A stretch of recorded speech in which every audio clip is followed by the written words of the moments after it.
Hello everyone. So I hope all of you are very very good और बहुत अच्छे से समझ रहे हैं चीज़ों को, राइट। तो आगे बढ़ते हैं, हम लोग लास्ट लेक्चर से आगे बढ़ते हैं और आज का जो टॉपिक ऑफ डिस्कशन होगा वो कॉन्जुगेशन से रिलेटेड भी होगा। और ऑब्वियसली ट्रांसडक्शन हम लोगों ने जो कवर किया था लास्ट टाइम, हम लोगों ने ट्रांसडक्शन के बारे में भी जाना था। तो डिफरेंसेस जानेंगे हम लोग जनरलाइज्ड और स्पेशलाइज्ड ट्रांसडक्शन के बीच में। ये चीजें भी जानेंगे और थोड़ा बहुत और डिटेल में चीजों को जानेंगे। ओके, तो चलिए आगे बढ़ते हैं। थोड़ा सा रिकॉल कर लेते हैं आज। चलिए रिकॉल कर लेते हैं और कुछ क्वेश्चन से मैं आज का जो लेक्चर है वो स्टार्ट करूंगी, राइट। तो क्वेश्चन मेरा आप लोगों से ये है, क्योंकि हम काफी टॉपिक्स कवर कर चुके हैं। क्वेश्चन है, पहला जो क्वेश्चन है वो ये है कि ग्राम पॉजिटिव और ग्राम नेगेटिव बैक्टीरिया के बीच में मेन डिफरेंस क्या।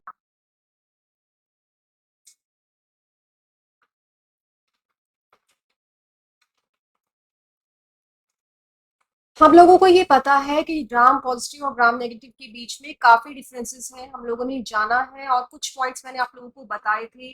टॉक्सिन से रिलेटेड, स्ट्रक्चर से रिलेटेड, वॉल से रिलेटेड, आउटर मेम्ब्रेन से रिलेटेड, इनर मेम्ब्रेन से रिलेटेड। तो स्ट्रक्चर बहुत बहुत बहुत इंपॉर्टेंट है एक बैक्टीरियल सेल का। मैं हर लेक्चर में आपको इंपॉर्टेंट पॉइंट्स बताती आ रही हूँ, तो प्लीज साथ साथ वो जॉट डाउन, वो प्रैक्टिस करते रहिएगा। तो आज का मेरा क्वेश्चन आप लोगों से ये है कि ग्राम पॉजिटिव और ग्राम नेगेटिव बैक्टीरिया, इनके एग्जाम्पल्स, इनके बीच में क्या क्या डिफरेंसेस हैं, मेन डिफरेंस क्या, मेन डिफरेंस क्या है। Cell wall, right, main difference. तो कुछ टॉपिक्स आई होप आप लोगों ने ग्राम स्टेनिंग प्रोसीजर पढ़ लिया है, ग्राम स्टेनिंग मेथड पढ़ लिया है, आई होप, राइट। तो उससे तो हम लोग ऑब्वियसली ग्राम पॉजिटिव और ग्राम नेगेटिव के बीच में जो है डिफरेंसेस जा नहीं सकते, तो बिल्कुल ही प्रैक्टिकल एप्लीकेशन है। अगर मैं यहाँ पे एक कॉन्सेप्ट यूज करूं, अगर मैं आप लोगों से पूछूं यहाँ पे एंटीबायोटिक रेजिस्टेंस के बारे में, एंटीबायोटिक रेजिस्टेंस के बारे में, तो क्या आप लोग मुझे ये बता सकते हैं कि एंटीबायोटिक रेजिस्टेंस दोनों में क्या डिफर करता है। सपोज मान के चलते एक हाइपोथेसिस ले लेते हैं, एक साइंटिस्ट है, ठीक है। हम लोग काफी हाइपोथेसिस यहाँ पर क्रिएट कर देते हैं अपने लेक्चर्स में, तो आप लोगों को फीलिंग आ रही होगी साइंटिस्ट जैसी ना, ठीक है। साइंटिस्ट है, उसने क्या किया, उसके पास दोनों सैंपल्स हैं, सैंपल ए, सैंपल ए, जिसमें कि उसने ग्रो कर दिया ग्राम पॉजिटिव बैक्टीरिया। कोई भी ले लीजिए, ग्राम पॉजिटिव बैक्टीरिया बहुत सारे, बहुत सारे ले लीजिए, किसी का भी ले लीजिए सैंपल, उसने ले लिया उस साइंटिस्ट ने। और एक और सैंपल लिया उसने, सैंपल बी, उसमें उसने कॉलोनीज ग्रो कर दी उस साइंटिस्ट ने ग्राम नेगेटिव बैक्टीरियम की, ठीक है। एक ही बैक्टीरियम लिया है, पहले वाले में ग्राम पॉजिटिव बैक्टीरिया को ग्रो कर दिया, बैक्टीरियम सिंगुलर फॉर्म, और दूसरे वाले में ग्राम नेगेटिव बैक्टीरियम की कॉलोनीज को ग्रो कर दिया, ठीक है। तो पेट्री डिश में पता ही हम लोगों की कल्चर होता है, इस तरीके से पेट्री डिश बना लेते हैं। चलिए, ये सैंपल ए होगा, ये सैंपल बी हो गया सपोज, और दोनों में ले लिए अलग अलग, इसमें डाल दिया पॉजिटिव और इसमें ले लिया ग्राम नेगेटिव बैक्टीरियम, दोनों में ले लिए। मेरा क्वेश्चन ये है, उसके पास एक ड्रग है जो कि बिल्कुल नई ड्रग है, बिल्कुल नई ड्रग है जो कि मार्केट में आई है, और कुछ कुछ खुदापाड़ी, कुछ दिमाग में है उस साइंटिस्ट की कि मेरे को प्रूव करना है कि ड्रग इफेक्टिव है दोनों के अगेंस्ट, यानी कि एक ब्रॉड स्पेक्ट्रम ड्रग है, एंटीबायोटिक है। आई होप आप लोगों को दोनों टर्मिनोलॉजीज क्लियर है, नैरो स्पेक्ट्रम और ब्रॉड स्पेक्ट्रम। बिल्कुल ही प्रैक्टिकली बात कर रही हूँ मैं यहाँ पे, आधे चीज तो हम लोग प्रैक्टिकली सॉल्व कर लेते हैं। आधी आधी से ज्यादा टॉपिक्स और आधे से ज्यादा question common sense based question आते हैं। कॉमन सेंस अगर आप लोग यूज कर रहे हैं साथ साथ तो काफी कुछ चीजें क्लियर है, आसान समझ रहे हैं आप लोग। एक सैंपल लिया ए जिसमें ग्राम पॉजिटिव बैक्टीरियम, एग्जाम्पल्स ध्यान रखिएगा इंपॉर्टेंट। एक सैंपल लिया बी जिसमें ग्राम नेगेटिव बैक्टीरिया की कॉलोनीज को साइंटिस्ट ने ग्रो कर दिया। एक नई ड्रग आई है और उसको एक्सपेरिमेंट में ये प्रूफ करना है कि ये जो एंटीबायोटिक है, ये जो ड्रग है, ये ब्रॉड स्पेक्ट्रम है, यानी कि दोनों को किल करेगी या फिर उनकी ग्रोथ को रोकेगी। क्लियर है? Gram positive and gram negative. अब क्या हुआ, अब क्या हुआ, वो जो ड्रग ली थोड़े टाइम पीरियड में, अब ग्रो करते, ग्रोथ का एक पर्टिकुलर टाइम पीरियड होता है। क्या आप लोग मुझे ये बता सकते कि एक बैक्टीरियल कॉलोनी को ग्रो करने के लिए अराउंड लेबोरेटरी में कितना टाइम पीरियड लग जाता है?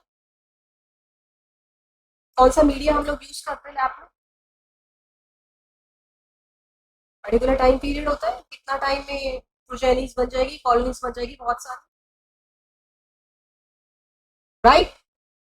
तो 3 दिन के लिए सपोज रख लिया, 3 दिन बाद, ये फर्स्ट है, 3 डेज बाद देखा गया कि इतनी कॉलोनीज आ गई। और कुछ उसी टाइम पीरियड में, चलिए 5वां दिन मान लेते हैं, 5th डे, ये हमारी हाइपोथेसिस है, 5th डे में क्या किया, वो ड्रग ऐड कर दी दोनों सैंपल्स में, इसमें भी ऐड कर दी और इसमें भी ऐड कर दी। धीरे धीरे और आगे जाके दिन बढ़ते गए और कुछ टाइम पीरियड के बाद, कुछ टाइम पीरियड के बाद, सपोज 7th डे ले लेते हैं, हाइपोथेसिस ही तो हम लोग मान रहे हैं। 7th डे में क्या किया, ये देखा गया कि कुछ जो कॉलोनीज थी सैंपल ए में वो कम हो गई। ठीक है, कुछ कॉलोनी सैंपल ए में कम हो गई, इसमें कम हो गई, लेकिन सैंपल बी में उतनी की उतनी ही रही, बल्कि और ही ट्रिगर हो गई है, कहीं ना कहीं और बढ़ गई है। मैं ड्रग डाली लेकिन सैंपल बी में कम ना होने के कम ना होते हुए इनफैक्ट और कॉलोनीज ग्रो कर गई। कॉलोनी काउंटर में चेक किया गया, कॉलोनी काउंट करते हैं हम लोग, राइट? तो साइंटिस्ट को बेसिकली ब्रॉड स्पेक्ट्रम ड्रग के बारे में बताना था, बट रिजल्ट जो हाइपोथेसिस कुछ और सेट की थी, कंक्लूजन कुछ और आया, राइट? तो कहीं ना कहीं क्या मैं इस ड्रग को ड्रग रेजिस्टेंस से कनेक्ट कर सकती हूँ।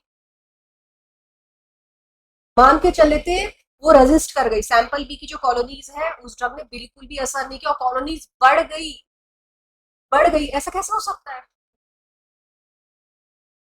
रेजिस्टेंस का कॉन्सेप्ट आ रहा है, बिल्कुल प्रैक्टिकल एप्लीकेशन है, बिल्कुल प्रैक्टिकल, जो आज के दौर में चल रहा है, most common, most confusing, most controversial topic, right? So मेरा क्वेश्चन ये है कि दोनों बैक्टीरियम ग्राम नेगेटिव और ग्राम पॉजिटिव के बीच में अगर मैं एंटीबायोटिक रेजिस्टेंस की टेंडेंसी पूछूं कि ड्रग किसमें एंटीबायोटिक रेजिस्टेंस मैकेनिज्म ज्यादा होता है, ग्राम पॉजिटिव में वो ज्यादा क्षमता होती है, ग्राम नेगेटिव में क्षमता ज्यादा होती है, ये क्वेश्चन मेरा आप लोगों से क्लियर है? सो टास्क क्या है आज का? मैक्स और मोर, मोर एंटीबायोटिक रेजिस्टेंस दोनों में से किसमें ज्यादा होगा, ग्राम पॉजिटिव में या ग्राम? ये आज का क्वेश्चन है, ये आज का टास्क है आप लोगों का, राइट? दूसरा क्वेश्चन मेरा ये है, एक और क्वेश्चन पे मैं जा रही हूँ यहाँ पे, प्लीज आप साथ साथ देखिएगा, क्यूरियोसिटी होनी चाहिए। एक ऑर्गेनिज्म है जिसका नाम है माइकोप्लाज्मा, माइकोप्लाज्मा। क्वेश्चन मेरा ये है आप लोगों से कि माइकोप्लाज्मा का साइज कितना होता है और क्या ये वाले ऑर्गेनिजम्स, ये है क्या, व्हाट इज इट?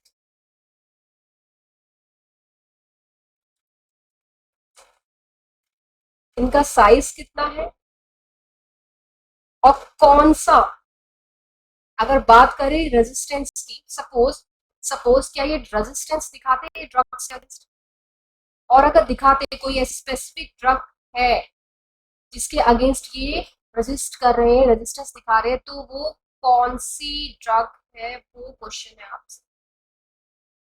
कौन सी ड्रग्स के अगेंस्ट ये रेजिस्ट कर रहे हैं, मतलब मैंने वो ड्रग की कॉलोनीज ग्रो करेगी नहीं करेगी, और ये है क्या चीज है, तो ये आपका आज का टास्क, राइट। तो इस तरीके के क्वेश्चंस दिमाग में आते रहने चाहिए, बिल्कुल ही रैंडम क्वेश्चंस जो मेरे दिमाग में आ रहे हैं, प्रैक्टिकल क्वेश्चंस हैं, आप इसको करेक्ट कर सकते हैं, और ऐसे क्वेश्चन आपकी दिमाग में भी आने चाहिए, राइट। साइंस तो यही है। आगे बढ़ते, तो ये 2 टास्क हो गए आपके, आप के आंसर्स, राइट। सो ये बातें हुई माइक्रोप्लाज्मा और ग्राम स्टेनिंग के बारे में, ओके। तो चलिए पीछे आ जाते हैं, पहले वाली स्लाइड्स पे आ जाते हैं। हमने काफी कुछ टॉपिक्स कवर कर लिए, काफी कुछ, और हमारा जो टॉपिक चल रहा था वो चल रहा था कॉन्जुगेशन और ट्रांसडक्शन।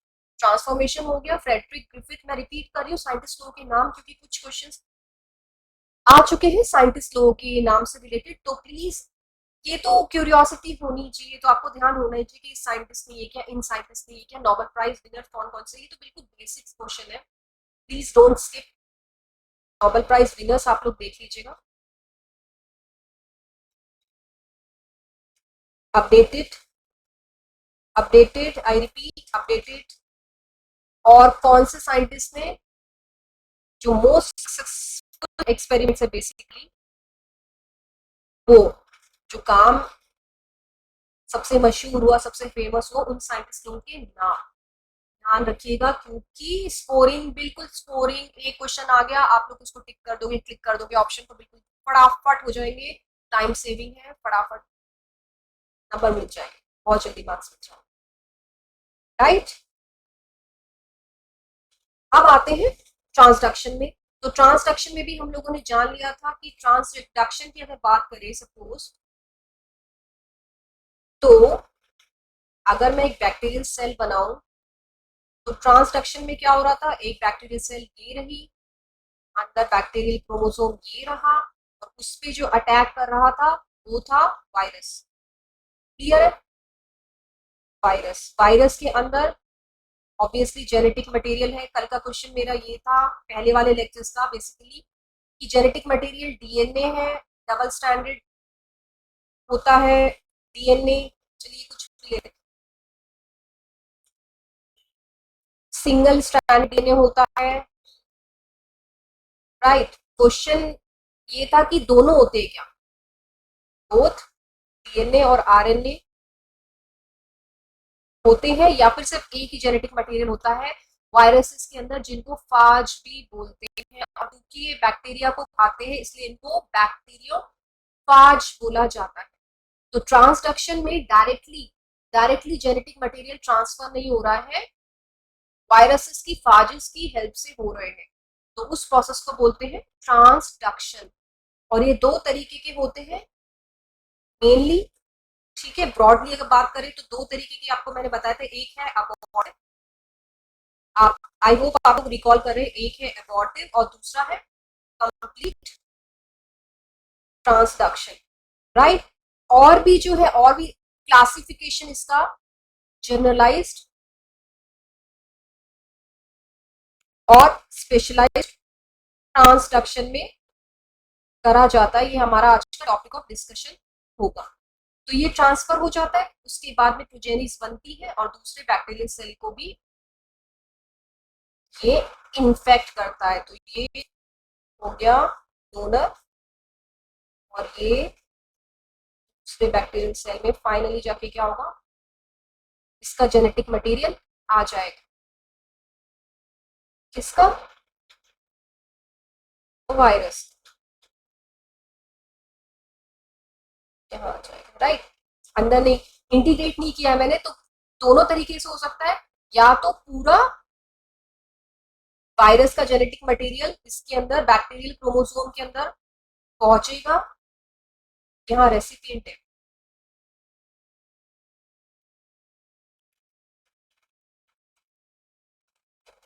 बैक्टीरियल सेल लिख लेते हैं,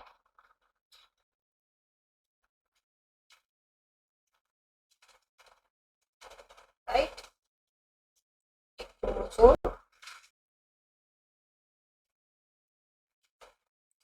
सो ये कौन सा वाला हुआ ट्रांसडक्शन, बाहर है, इंटीग्रेशन नहीं हुआ बैक्टीरियल क्रोमोसोम के अंदर, तो इस वाले ट्रांसडक्शन को बोलेंगे एबॉर्टिव, क्योंकि एबॉर्ट कर गया। रिकॉल कर रहे हैं हम लोग,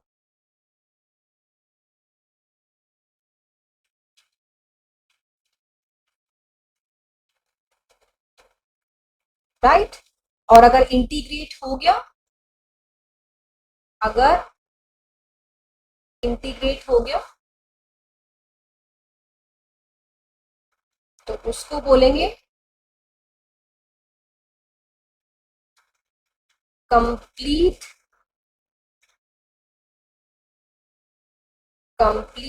ट्रांसडक्शन।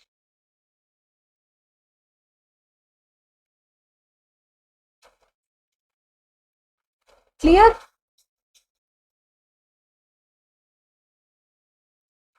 क्लियर। सो एक चीज मैं आगे बढ़ने से पहले एक चीज मैं बताना चाहूंगी आपको, दो टर्मिनोलॉजीज यूज करूंगी यहाँ पे, एक है लाइटिक और एक है लाइसोजेनिक। देखिए, चीजों को जानने से पहले बेसिक्स क्लियर होना बहुत जरूरी है, राइट।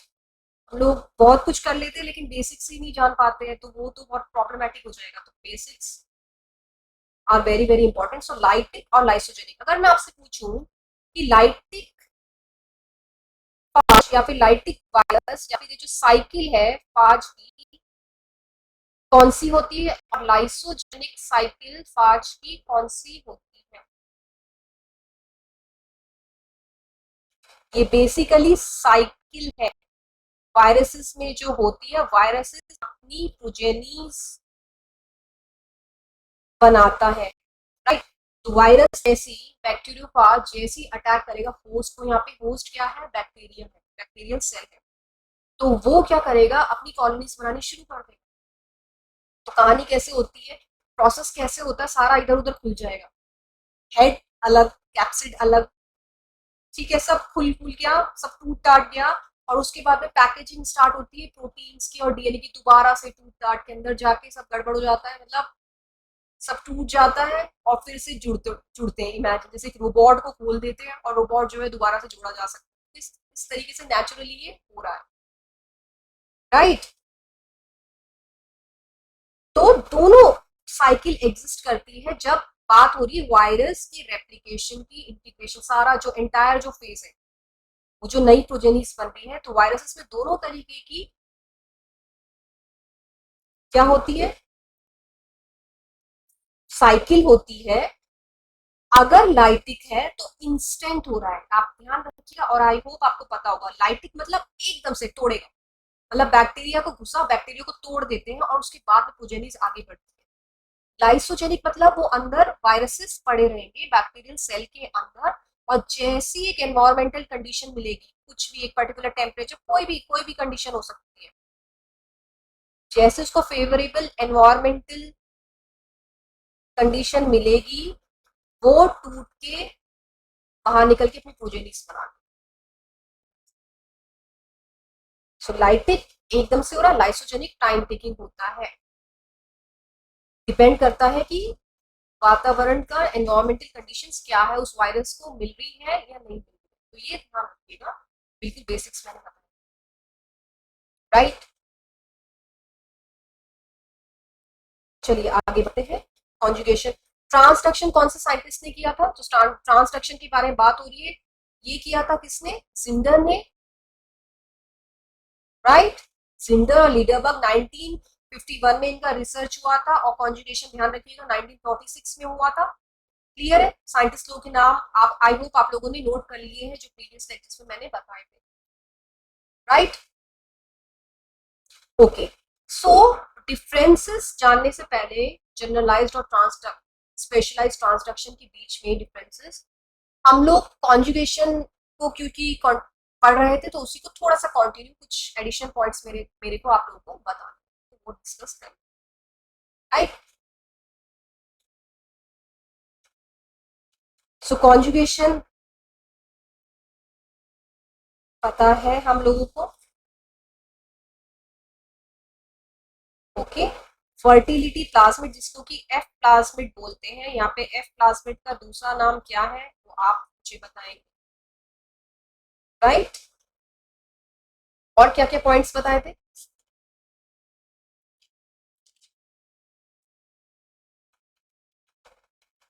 तीन तरीके से हो रहा था, तीन प्रोसीजर, तीन मेथोडोलॉजी मैंने आप लोगों को बताई थी, ओके। तो इससे पहले एक पॉइंट मैं आपको बताना चाहूंगी कि जब प्लाज्मिड, हमें ये पता है कि जो रेसिपिएंट होते हैं वो एफ प्लाज्मिड को रिसीव करते हैं, तो जो रिसीव करते हैं, इतना ध्यान रखिएगा, रिसीवर्स को, जो रिसीव कर रहे हैं उनको बोलेंगे ट्रांस कॉन्जुगेट।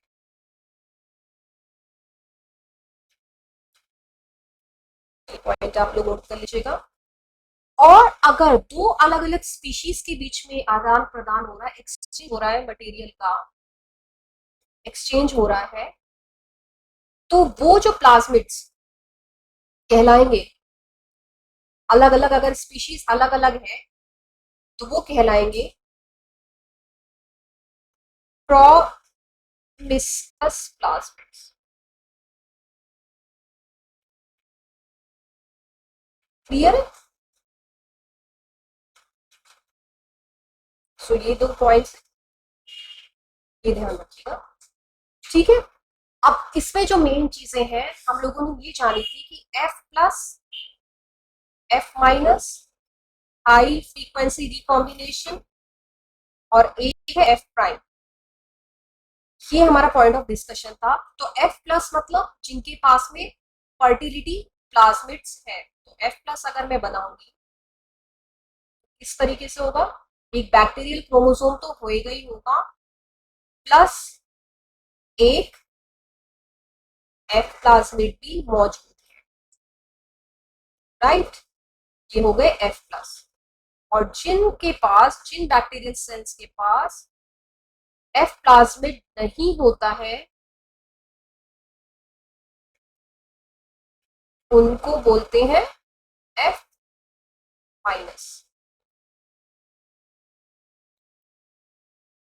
राइट। अब मान लिया इनके बीच में कॉन्जुगेशन हो गया, यहाँ पे कॉन्जुगेशन प्लस बन रहा था, राइट, इस तरीके से ये प्लस बन रहा था, ठीक। तो ये जो F प्लाज्मिड था ये यहाँ पे ट्रांसफर हो गया।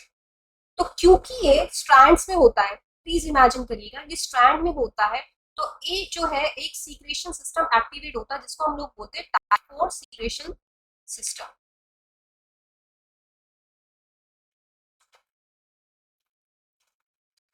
प्लस रिलैक्सोसोम जो है वो रिलैक्स करते हैं और ओरिजिन ऑफ रेप्लिकेशन की मदद से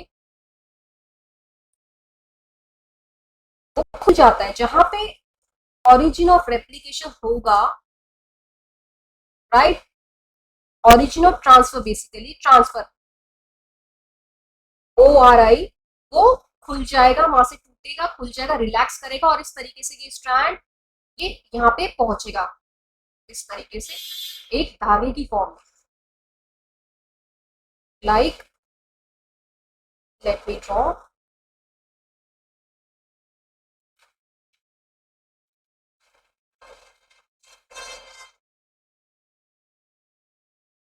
सो ये कुछ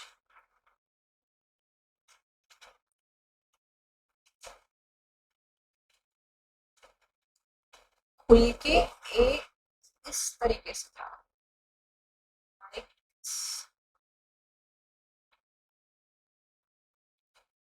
राइट। सो रिलैक्सोसोम का काम हो रहा है यहाँ पे। तो जब ये फाइनल जो प्रोजेनिस आ जाएगी, हमको पता है ये दोनों क्या आ जाएगी, ध्यान रखिएगा, F प्लस और F प्लस, तो पूरा का पूरा ये प्लाज्मेट इसके पास पहुंच जाएगा, इसलिए ये जो F माइनस था पहले ये अब क्या बन गया F प्लस। तो इंपॉर्टेंट पॉइंट है, ये ध्यान रखिएगा। लेकिन जब बात HFR की आ रही थी, हाई फ्रीक्वेंसी रिकॉम्बिनेशन की आ रही थी, तो उसमें क्या हो रहा था, ये वाले कौन से सेल्स होते हैं जिनके पास में क्रोमोसोम के साथ साथ एफ प्लाज्मिड इंटीग्रेटेड है, राइट। सो ये है HFR। मान लिया इसका कॉन्जुगेशन, इसकी मेटिंग हम करा रहे हैं इसके साथ में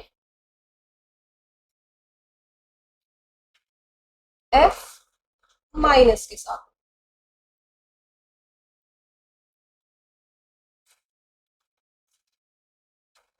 राइट, ये करा रहे, तो ये बनेगा, फिर से प्लस बनेगा यहाँ पे, और फाइनली जाके क्या होगा, वो क्योंकि कंप्लीट ट्रांसडक्शन नहीं होगा, इनकम्प्लीट ट्रांसडक्शन हो रहा है यहाँ पे,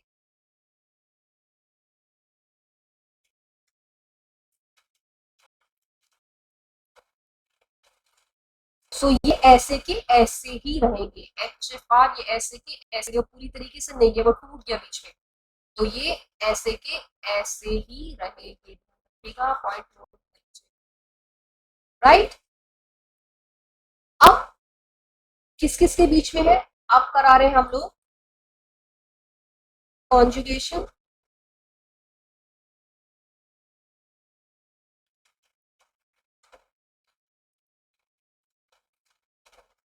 एफ प्राइम के बीच में। आई होप आप लोगों को याद है कि वो क्या है,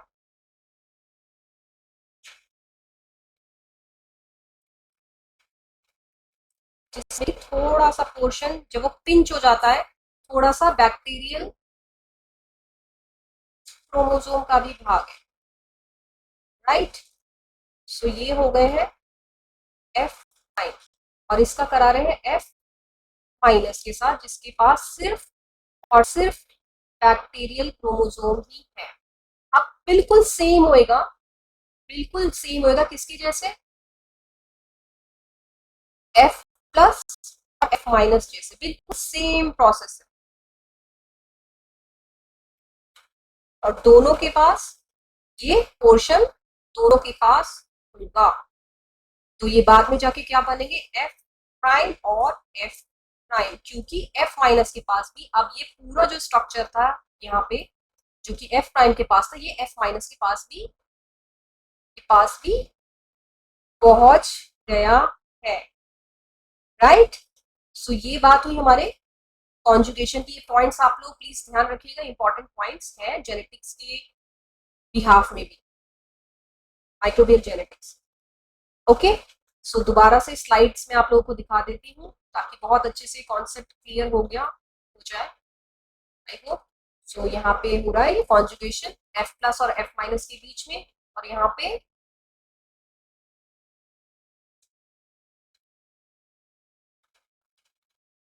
HFR और एफ माइनस के बीच में, और एक और हमने जाना है एफ प्राइम और एफ माइनस के बीच में, राइट,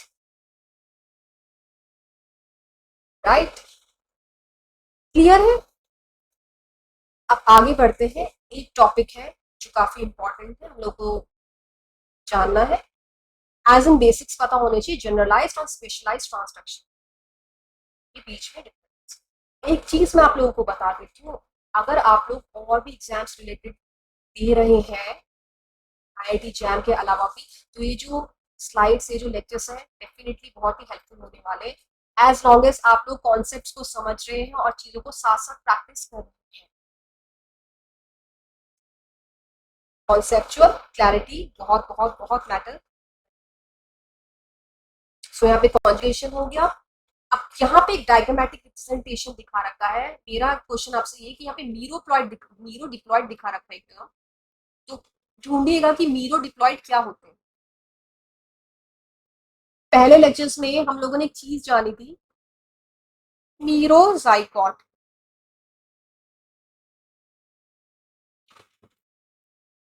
अब मेरा क्वेश्चन आप लोगों से ये कि मीरो डिप्लॉयड यहाँ पे जो है वो है क्या, ये क्वेश्चन है common sense based.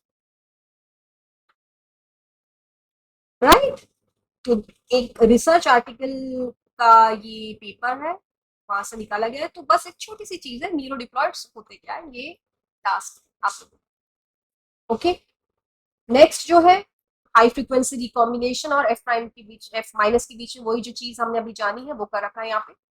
Exo कॉन्जुगेंट, एंडोजिनोड, एक्सोजिनोड, I hope ये आपके क्लियर है टर्म्स। और फाइनली जाके क्या बन रहा है, नीरोजाइगोट बन रहा है, बिल्कुल क्लियर। रिकॉम्बिनेशन हो गया, रिकॉम्बिनेशन मतलब क्रॉस ओवर हो गया, क्रॉसिंग हो गई, एक्सचेंज हो गया जेनेटिक मटेरियल का। क्लियर?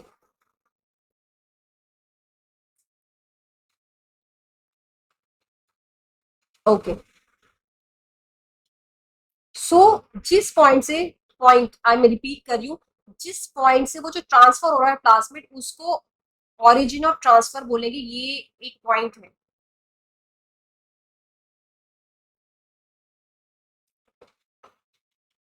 क्योंकि ट्रांसफर वहीं से होना है, टूटेगा पहले, वहां से छेद होएगा, टूटेगा, तो उसको ओराई टी बोलते हैं। जैसे कि हम लोग रेप्लिकेशन में पढ़ते हैं, ऑरिजिन ऑफ रेप्लिकेशन, इसी तरीके से प्लाज्मिड को जो मदद करते हैं उनको ओराई टी बोलते हैं।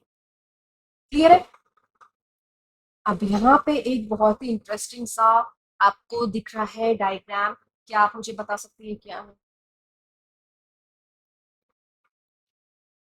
4 फेजेस दिख रही है। आई गेस मैंने पहले लेक्चर्स में आपको बताया था, माइक्रोबियल ग्रोथ काइनेटिक्स से रिलेटेड, जनरेशन टाइम क्या होता है, डबलिंग टाइम क्या होता है।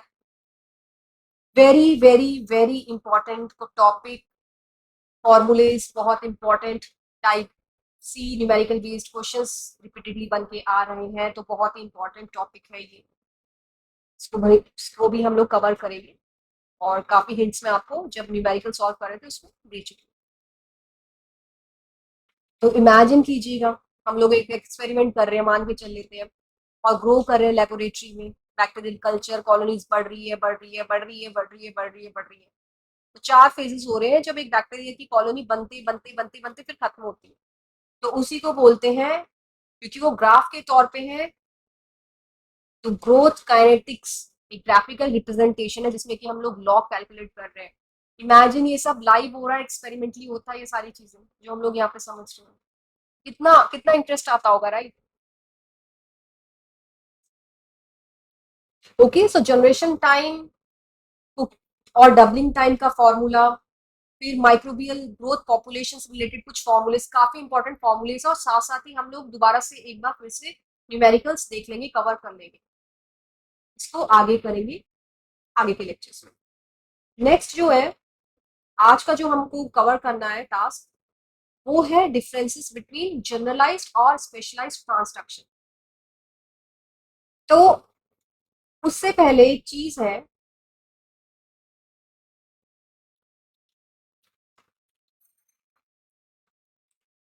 अगर बात हो रही है जनरलाइज ट्रांसडक्शन की, मतलब हमको पता है कि ट्रांसडक्शन जो होता है उसमें वायरसेस जो है एक्टिव रोल, मेन जो है वायरसेस की वजह से, फाजिस की वजह से ट्रांसफर हो रहा है जेनेटिक मटेरियल दूसरे बैक्टीरियल सेल में भी, राइट? सो यहाँ पे सपोज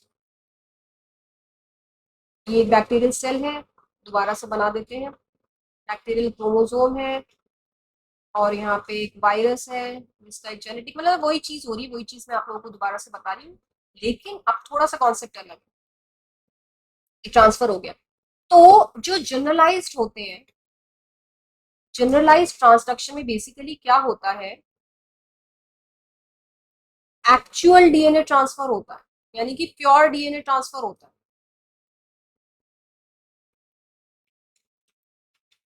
लेकिन स्पेशलाइज्ड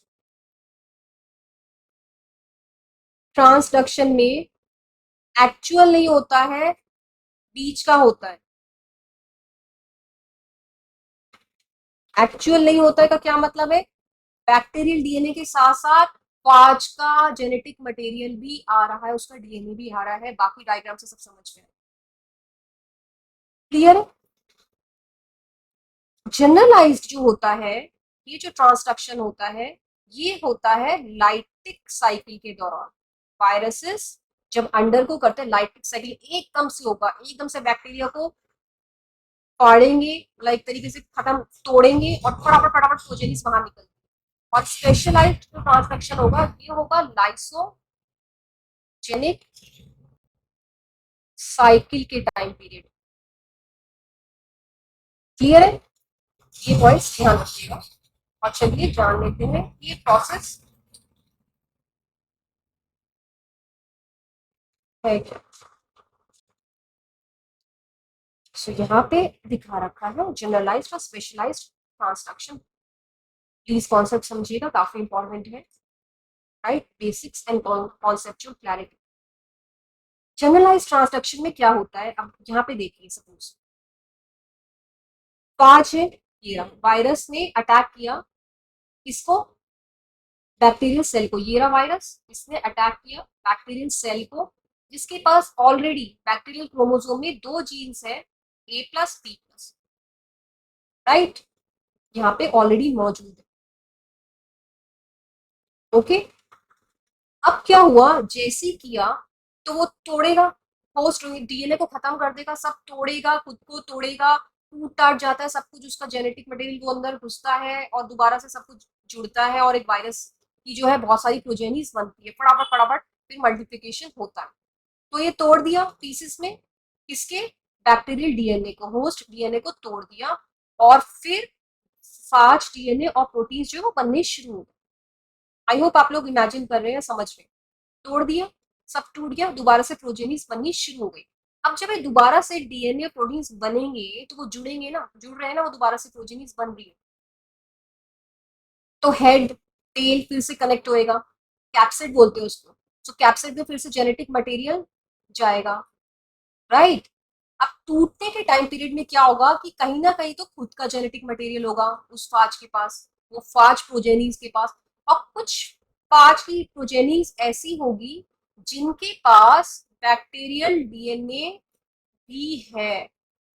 यहाँ पे एक फाज ऐसा आ गया जिसके पास, जिसके कैप्सिड में बैक्टीरियल डीएनए भी पहुंच गया और वो जो डीएनए है उसमें जीन है ए प्लस, उसमें जीन है ए प्लस। क्लियर? तो जब ये वाला वायरस, ये वाला फाज नए बैक्टीरियल सेल को अटैक करेगा जिसके पास ना ए जीन है ना बी जीन है, तो वो अपना ट्रांसमिट कर देगा ए प्लस जीन उस बैक्टीरियल सेल में और इस तरीके से रिकॉम्बिनेंट बैक्टीरिया तैयार होगा रेसिपिएंट सेल को। जब ये अपना जीन जो कि पहले वाले बैक्टीरियल सेल से आया उसके पास पहुंचा दिया, तो नया जो बैक्टीरियम बना है उसको बोलेंगे रिकॉम्बिनेंट बैक्टीरियम, जिसके पास ए जीन और बी जीन दोनों नहीं थे, लेकिन अब उसके पास ए प्लस जीन है। सो ये जो केस है ये जनरलाइज ट्रांसडक्शन का है और ये होता है लाइटिक साइकिल के टाइम। होस्ट को खत्म कर देते, बैक्टीरिया को तोड़ दे, सब टूट जाता है, प्रोजेनिस रिलीज होती है। इमेजिन, ये सब नेचर में हो रहा है। राइट, अब बात हो रही है स्पेशलाइज ट्रांसडक्शन की। स्पेशलाइज ट्रांसडक्शन जो है ये लाइसोजेनिक, मतलब एक एनवायरमेंटल बेस्ड, एक एनवायरमेंटल कंडीशन के ऊपर डिपेंड कर रहा है और उसमें बनता है प्रोफाज। एक इनएक्टिव फॉर्म में फाज बनता है और जैसी एनवायरमेंटल कंडीशन फेवरेबल हो गई वो अपनी प्रोजेनिस बनानी शुरू कर देंगे, उस साइकिल को बोलते हैं लाइसोजेनिक साइकिल।